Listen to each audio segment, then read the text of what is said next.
is open sourced on GitHub. You can take a look at it there. It uses the Bazel build system. If you're not familiar with that, it's pretty straightforward. You can look at it there. And I've put another couple of links to some of the most useful introductory packages in there. The protos themselves are in this FHIR Proto STU3. We're working on R4. It's not out yet. And then FHIR examples has some usage examples. So I'm going to roughly divide this talk into 4 sections. First, we're going to go over what exactly a protocol buffer is. We're going to talk about what does FHIR look like as a protocol buffer. We're going to talk about how you can leverage profiles to make these protocol buffers even more powerful. And finally, how you can use protocol buffers to generate custom profiles that fit your data and allow you to do analytics and programmatic access of data that's very personal to your project. So let's start off with what are protocol buffers. So my one-sentence explanation. Protocol buffers are a language-agnostic way of defining type-safe, space-efficient data structures. We're going to go through each of these points in turn. But let's start off with just looking at one. And if you squint a little bit, this probably looks like a lot of structs you've defined in your life as a programmer. It's a struct, it's an IDL, whatever you want to call it. It's a way of defining what data looks like. So you'll see at the top, we have a couple of primitive fields, name, ID, email. We have the type. Further on down, we say that there's a repeated phone number, phones. That means you can have several of these. Phone numbers itself is a sub-message. We've defined a substruct that contains a string and a type is enum. So this is just like a rough set of the kind of things that Proto provides. Now, I want to take special note of this like =1, =2, =3 syntax. If you've never seen that before, that might look a little bit weird, but all that's doing is assigning a tag number to the fields themselves. And what that allows us to do is have very efficient serialization of this proto, because we don't need to write the name of the field, we don't need to say email equals, we don't need to say what the type is, we just need to have a single byte that specifies what the which field number it is, and then just write the data itself. So really the only thing you ever have to serialize is the data itself. Now I said this is language agnostic. What I mean by that is that we go ahead and it's type safe as well. We're going to generate, or from the proto definition gets generated programmatic access to the proto in tons of different languages. Here, for example, you see in Java some things you'd expect. There's getters, there's setters, there's has for repeated fields, there's list comprehension, et cetera, et cetera, et cetera. And this is not just in Java, this is done in tons of different languages. Here's 4 examples, see if you can pick out which one is which. And even this is just a very, very small subset of all the language this is available. Basically, any language you need to use, it's available in. And anytime you have a proto, you can serialize it to a number of different formats. The most useful is to binary. And that serialization is totally compatible across all languages. Any language that uses proto can therefore deserialize it. This means you can, for instance, have a JavaScript that processes some data and saves it. You can load that back in C++, and it'll be fine. We provide a RPC protocol called a gRPC that this allows you to, for instance, you could have a JavaScript client-side code that talks to a Java front end that talks to a C++ back end, and you could do this entirely using the same protos. It would probably violate some design concerns, but that's another story. Inside Google, protocol buffers are totally ubiquitous. Basically, every project from the smallest to the largest uses protocol buffers. We've got great library support internally. We've got the ability to, for instance, if you save a bunch of protocol buffers, you can immediately run SQL queries against them. All of these things that make it inside Google, protos are just everywhere. So much so that the running joke is that the main job of a Google engineer is to move protos from one place to another and from one form to another. And all of Google is really just one big proto moving company. So, but we think a lot of these advantages are going to be really useful outside too, and that's what we're going to try to motivate. So let's start off by taking a look at what FHIR looks like in this format. Here's an example of a patient resource, of a patient proto. On the right, you can see what it looks like according to the spec, what it looks like if you look on the website. On the left, you see we've defined it pretty much one-to-one between element and field. Most of these you see are sub-messages that are defined elsewhere and generated elsewhere, but it basically looks pretty much like you'd expect. So to talk a little bit about what our approach and goals were when we were building these protos, The number one core principle here is that everything is generated from structure definitions. We like the FHIR spec, we know the FHIR spec, we love the FHIR spec, we have no interest in deviating from it, we have no interest in forking it. So all of our protos are auto-generated from the structure definitions themselves, so we want to keep structure definition as the ground truth. This also means that as we develop the platform more and more, we don't need to go and update every single thing, we can just regenerate the protos.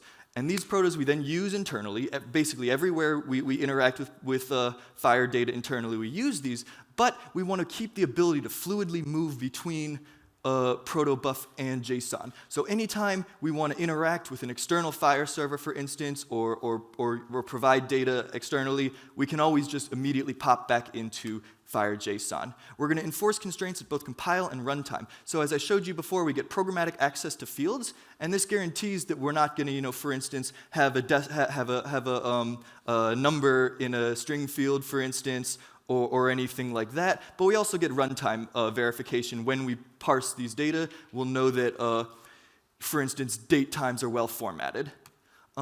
Make the Protobuf parser do as much work as possible. By this we mean, let's take a look at the example of date time. As we all know, in FHIR, date time is just a string, and there's a lot of constraints about what that string should look like, but it's stored as a string. And this means anytime you want to do anything with this string, you have to parse it. If you want to know the time zone, you have to parse it. If you want to order dates, you need to parse them. And if you're doing that all the time, that's going to be a ton of library calls. We want to do better than that, so when we initially parse the JSON, we're going to turn it into a Unix epoch timestamp, while maintaining all of the metadata required to pop back into full spec compliant datetime whenever we need to.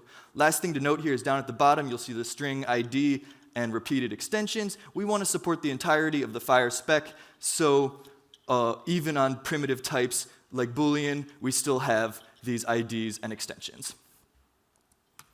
So, because of reasons like that, there's not a pure one-to-one correspondence between JSON field and proto fields. Another place this comes up is, for instance, choice types, things like that. You can't just immediately parse FHIR JSON into protos. So we've written parsers that do this for you. You don't have to think about it at all. Basically, you point a JSON at the parser, and you tell it what kind of resource you want, and you get a proto. We have open source versions of this for Java and C++, and we internally have versions for Python and Go that we'll be open sourcing soon. One last thing I want to note is that codes get inlined as enums wherever possible, and this makes it impossible to assign invalid codes. So codes, as we know in our FHIR spec, code is just a fancy word for string in the way that it's stored, but it has some additional metadata. And the additional metadata tells you what value sets are possible here. So for instance, a little bit further down in our patient resource, we see the gender is just a code, which means as far as JSON cares, you could put whatever string you want, but we know that that's not the case, that really there's a specific value set. So we're gonna generate this as an enum. Here you see administrative gender code that we create as an enum so that there's only the possible values. So let's take a look at a concrete example. Here's Fig Dudington, the patient. And here's his Fig Dudington represented in JSON, and here's him in a proto. Now, a couple things I want to note here. Look at the difference in amount of data that has to get stored to disk. So on the left, you have this resource type. Every single field gets stored. The name of the field is a string. Things like use official, that's stored as a string. Whereas on the right, the only 3 strings that get stored are the value ID, the family name, and the given name. And everything else is, a Boolean or an enum, or just serializes the tag number. We find that this resulted in about a 10x reduction in byte size over JSON. So right off the bat, without doing anything else, you get a 10x reduction in your byte size on disk. And you get this programmatic access, and type-safe programmatic access, where you can now all of a sudden say patient.getName.getFamily. So this is a slide I'm going to put up a couple of times throughout this presentation. And the reason is because the protos are going to get fancier and fancier and fancier, but I always want, and it'll be tempting to think about it as like now we've deviated from FHIR, but at all times, everything we do is totally compliant with the spec in that we can anytime turn it back into pure FHIR JSON. So, okay.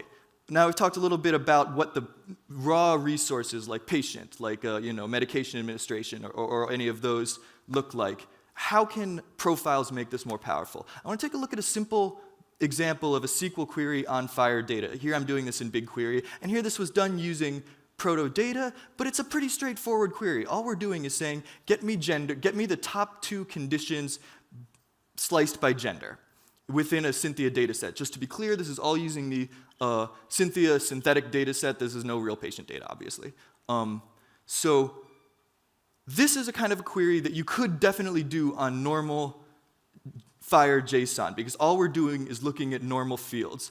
And if that were the whole story, I wouldn't be here talking to you about protos. But some fields are really hard to work with in FHIR. And this is because FHIR gets its flexibility through key value pairs in a lot of places. The big 2 here are extensions and codable concepts. These fields are really hard to query against, and every serious application of FHIR is going to make a lot of use of extensions and codable concepts. So I want to dig into this a little bit more. Let's take a look at extension. So extension, as we know, is basically a key value pair of URL and value, where URL tells you this is the kind of data to expect, this is kind of like the profile of the data to expect, and the value itself, which is the data. And this is what it looks like on the website.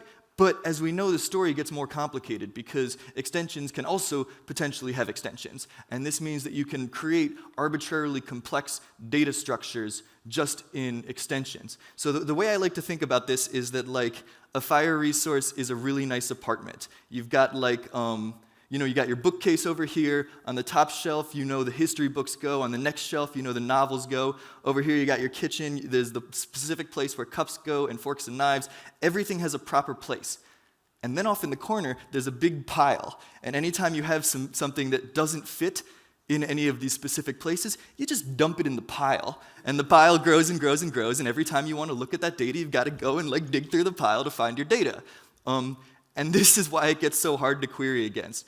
There are still some things that are relatively straightforward. Like in some query languages, this would be a difficult one because extension is repeated. For big query, it's not too bad because we automatically flatten extensions and you can kind of pretend there's not that complexity. But it gets hard fast. Let's say you wanted to do something wonky, like give me the top 2 mother's maiden name by city of birth. This is kind of like the other one, give me the top 2 conditions by gender. Conceptually, it's very similar queries. But it turns out that just because this one uses extensions rather than fields that are neatly in these cupboards, it becomes really difficult really quickly. And I'll show you an example of that in one more sec. I want to talk a little bit about Codable Concepts, which is a very similar concept. So as we all know, Codable Concept is made up of repeated codings, and each coding is a key value pair of system and code. So once again, you're in a situation where a codable concept is kind of a pile, and the pile can have a bunch of crap in it, and if you want to find a specific code, a specific system, it's hard to do analytically. So for instance, give me all observations that have either this LOINC code or this SNOMED code. So I actually wanted to make this point as clear as possible, so I asked our analyst to write me out what this query looks like, and she did, and this is it. This is what it takes to do using unprofiled code. Because what we're asking the SQL engine to do is dig through the giant pile, and SQL's not good at that. Because working with unstructured data is really, really hard. So that's the big problem that we wanted to answer, and here's the big insight that let us answer it, which is that profiles give us a map of what unstructured data looks like. If any of you saw the profiles talk from yesterday, a profile basically is a way that you can describe what data looks like. And most of the time you hear people talk about it, you hear them talk about it in terms of validation. Can you validate some data and say, does it match this profile? We want to do more with it. We want to actually use that as a way to get through that pile easier. So profiles can tell us a lot of information about unstructured or semi-structured data, what kind of extensions to expect, what kind of code systems to expect on a Codable Concepts. So our big insight is that we can use profiles to generate even more structured protos. So this is like, when you give us your profile, we're going to treat it like an IKEA instructions, and we're going to build a whole new bookcase in this nice apartment for your data. So let's take an example of this. This is the US Core Ethnicity extension from the Argonaut project. Basically, this is a complex extension. It defines 3 sub-extensions. What the details here aren't that important. The bottom line is this is an extension with more extensions, and we can feed that to our proto generator and get pretty much what you'd expect. In addition to the normal ID and extension fields, we have a field for each of these types. So the next big thing is then you look at the profile on patient defined by US Core. Now the profile on patient defined by US Core has two things that we want to note here. It has a slice for ethnicity, which is this top little thing I've highlighted here says we're expecting there to be an ethnicity extension. And then further down it shows, and that ethnicity extension should use this URL, and that URL is what then defines it. So if you look back here, we've stored that URL at the top, and that's what allows us to not only build this bookcase for you, but we can then fill it with your data. So that slice gets turned into a proto field, and this is the new bookcase we've built. So on a patient, we have all the normal patient fields, and for each of those 3 fields that we've sliced, we've added a new field. So now you can treat that extension as a top-level concept, totally indistinguishable from any top-level field within FHIR. And once again, this can all be converted back to normal JSON whenever. So that's great. Now we've built this bookcase for you. How do you use it? It's just an API call. You can take an unprofiled patient, you can convert to profile at it, tell it the kind of patient you want to convert it to, and you're done. So we've open source tools for doing this conversion in C++. Java, Python, and Go are going to be coming soon. So let's look at a real quick example here. Here's an unprofiled patient. On the left, you see this extension is still in pile form, and when we profile it, it becomes a top-level, well-structured field. And then all of a sudden, you get query access. You get direct programmatic access to specific extensions because they were profiled.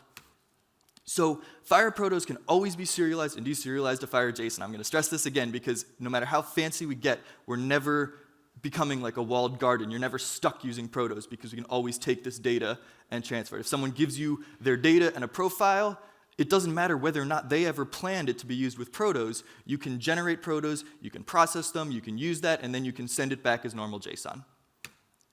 So let's go back to another example of a query. This time, we're going to be querying on race, and race is a US Core extension. So instead of having to do any of that crazy stuff I showed you in that other slide, this query looks identical to the one on gender, only now we're doing it on an extension. So similarly, we can inline codings within a codable concept, where we can say that the profile can tell us which codings to expect, and we can turn those into top-level fields. So going back to our old example of give me all observations that have either a given LOINC code or a given SNOW med code, this is what it looked like before. This is what it looks like now. It's just it's what you would want to do when you're trying to analyze your data. Okay, so the last part of this is remember before when earlier on in this talk I talked about this idea of give me all of top mothers' maiden names by city of birth. And that we can't yet do with one of these queries because we don't have any, because the US Core profile or no profile that we're using does it. So for the last part, what I think makes this so powerful is how easy it is for anyone to look at their data and decide what fields they want to inline. So I'm going to actually try to do that as a live demo. Let's see how this works out. So the story here is going to start in BigQuery, where we're going to be looking at the extensions on our patient. This is analytic JSON, which means instead of getting the full JSON, we're going to be getting instead of getting the full, no, not going to let me, all right. You're just going to get what extensions are on this thing. So here we see that there's, for instance, the FHIR mother's maiden name, and there's the birthplace. So these are the things we want to query against, but we can't right now because they're pure extensions. So what we're going to want to do is generate a profile that profiles both of those extensions. So let's take a look. I've pre-written all of this so you don't have to watch me make a bunch of typos, but the basic idea here is we've given a name for the profile, we've given a base URL, and this allows us, and you see that our base URL is not the base patient, it's actually the US Core, which means we can actually have full proto inheritance of profiles. So we're going to inherit from the US Core profile, and we're going to add a couple of extension slices. We're going to add, and we're going to list the URL, and the URL tells the profiler how to put all that data on the bookshelf. But I want to make sure that you believe me that this is real, so I'm going to change this so that we generate everything on the fly. So instead of mother's maiden name, let's go mama name. And instead of birthplace, let's go hometown. So now we've defined what our profile looks like. Everything else is going to implicitly be the same. Now we're going to go ahead and take our generate proto script, and we're going to point it at this target. I'm not going to go into the details of what the build rule and things like that look like.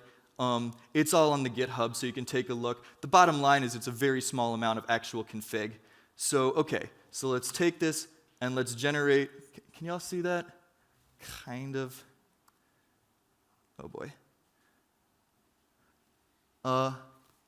Anywho, what it says isn't all that important, but there, just like that, it's finished generating. Now that it's generated, we're going to go ahead and run the profile on the entirety of the Cynthia data set. Bunch of warnings that don't mean anything. Compiling. See, I told you this was real. Okay, now it's converting, and done. That's all the time it takes to run the conversion, on a small data set, of course. Now, since we've changed some fields, we're going to regenerate the schema. And done. And finally, we're going to upload this newly profiled data to BigQuery.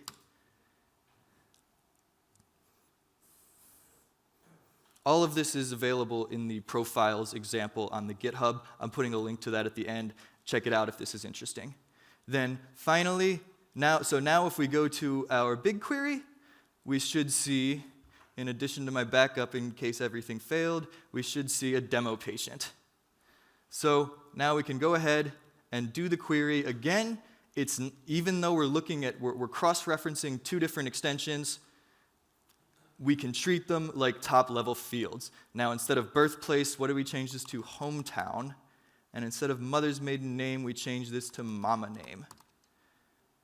And run query. Also, I'm just picking the first two letters because it's a tiny data set, and it turns out there aren't that many collisions. And so here you see, just like that, we can build a custom profile that custom suits whatever your data looks like. So, okay, great. So this is the demo that I just pointed you to. Feel free to check that out. And once again, this is the last time I promise I'll put this slide up. All of this you can immediately convert back to pure FHIR JSON. So let's talk about the takeaways here. The proto implementation of FHIR can be useful to anyone that either needs analytic or programmatic access to FHIR data. We currently support roughly 3 levels of use. These are core FHIR protos, use with existing profiles and extensions, ability to generate your own profiles and extensions. Yeah, those are 3. So to talk about each of those use cases one at a time, by using just the core FHIR protos, you get type-safe programmatic access to fields and codes. You get validation both at compile time and runtime that your programmatic access to these fields is accurate, as well as the fact that once we've converted your data into protocol buffer, the codes are valid, the timestamps are valid, the decimals are valid. You don't need to you know that for sure, and you can handle it gracefully if it's not. We have cross-language support. We have a 10x byte size reduction over JSON. We have, and there's actually even more than that. I'll talk about that in a minute. There's standard compliant reading and writing of FHIR JSON, and analytic JSON for querying. I showed you an example of some of that. If in addition to using the core FHIR resources, you also use profiles, you get validation and querying of expected extensions, validation and querying of expected codings, and type-safe and programmatic access to these. And to be clear here, profiles is not a Google thing. In case any of you aren't familiar with profiles, this isn't some concept that we're inventing here. These get published along with data sets, and so this means this is a really great way to communicate data between, research organizations or EHRs or hospital or whatever, if someone gives you access to a data set and some profiles, where traditionally those profiles would just be used for validation, it doesn't matter whether or not they ever intended, have ever heard what a protocol buffer is, or have ever heard, about our proto generator. You can still make use of that profile to access their data in better ways. And finally, if in addition you also generate your own profile protos, all of a sudden now you can define these custom extensions that suit your data. You can say, like, let's say as you're processing data, there's some more information. For instance, we use this a lot inside Google when we need to do predictions. We store these predictions as risk assessments, and they have and the risk assessment doesn't neatly fit into any specific buckets, so we have a lot of extensions. And we actually ran into a problem at one point where when we were using these extensions, we make these predictions, we make tons of them all the time, right? And all of a sudden, each one of these, you're storing a giant URL for the extension name, you're storing a giant URL for each subfield. All of a sudden, we found that our data just ballooned in size purely because of all of these extension URLs that we were storing. We convert these to profiles, all of a sudden, it's just a drop in the bucket. It barely registers. So it's a great way to make your data more efficient, easier to use, and easier to analyze, and still be totally interoperable with any other system that uses FHIR. Once again, here's a link to our GitHub. And here's a list of some examples that you can look to within the GitHub if you want to get started. We're really excited to share this with you all. We really want to see people play with this, take a look at it. We've put out a 0.3 release. We're probably going to put out a 0.4 release pretty soon. Hopefully with it, we're going to put a little bit. Right now, I can point you to these examples. What I can't do is point you to some great tutorials of how to do it. Those are hopefully going to be forthcoming. So if anything I've said here is registering with you, is striking a note, I highly encourage you to go to this GitHub, star it, watch it, do all that fun stuff so that we can keep you informed as we have a little bit more tutorial information and stuff like that. So that's my talk, and are there any questions?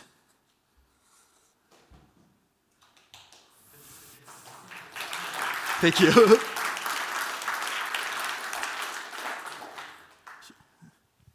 Thank you, nice job. And my question is, you can dump back to the FHIR compatible JSON, but can I get the same representation, same nice representation in JSON as you have in Protobuf? So can I just dump as I see it in Protobuf?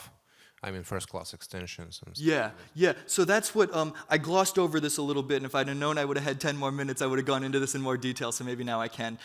We have two different versions of the printer. So when you have a proto, you can print it to JSON in two different versions. One of them is the pure FHIR JSON, and one of them is what we call analytic JSON, which is pretty close to what you described there. It makes it a lot easier to query against it when you load it up into BigQuery. And actually, all of the query examples I showed you today are using that analytic JSON. This is a part of a spec that's still under a lot of developments, and it's not it's not finalized, and it's not just a Google thing. It's something that a lot of different people are talking about, what the best way to represent JSON specifically for the purpose of analysis. So some other examples are, way back here. Oh, wait, it was over here. That's right. When I said select extension from Cynthia.patient, as you know, extension is not just a string field, but in the analytic version, we're just going to represent it as a string because you're not trying to look at the full explosion of data. You're just trying to get a sense of what's there. And of course, also I should mention, Proto itself has a printer that's just a pure, straightforward one-to-one, no idea about JSON, no idea about analytics. So if you want that, you can also get that. And also, can we plug loading into the Proto from format which is very similar to what you have? So can we plug encoder into the Proto? Different, not from FHIR JSON, but JSON which looks very similar to your analytical JSON. There's a place to put this extension in your code. So are you saying, can you parse analytic JSON into protos? Is that the Yeah, question? yeah. Or something very similar to analytics. Yeah, certainly there's no conceptual reason why you couldn't. There's no technical reason why you couldn't. That's not something we've developed. If you feel like a pull request. Hi.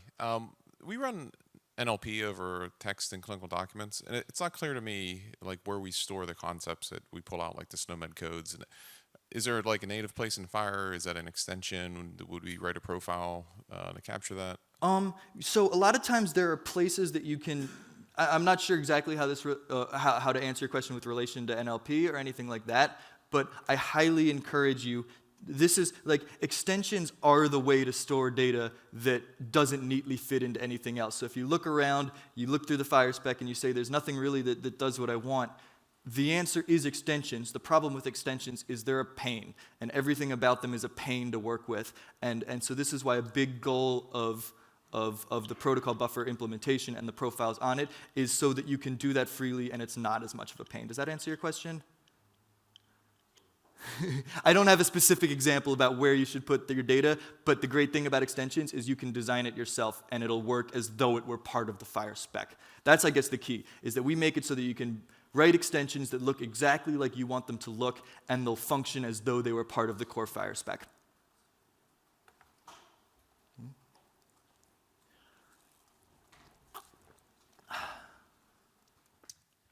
So you had an example where you converted administrative gender binding to an enum. Right.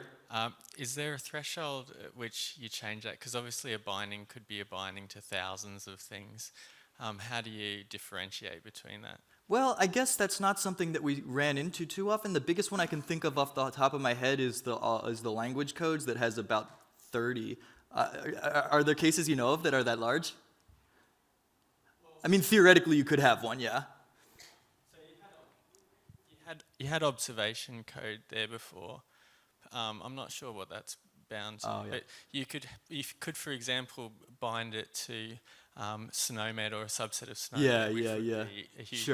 Sure. So one thing that we haven't yet done is auto-generate codes. Right now, all of the enums themselves, we do a little bit more manually. So we haven't run into a case like that because that doesn't occur in the FHIR spec. To be clear, observation.code is not, it's a misleading name because it's called observation.code, but it's not a code, it's a codable concept, which is a repeated of coding, which is a code and a codable concept. So basically, it's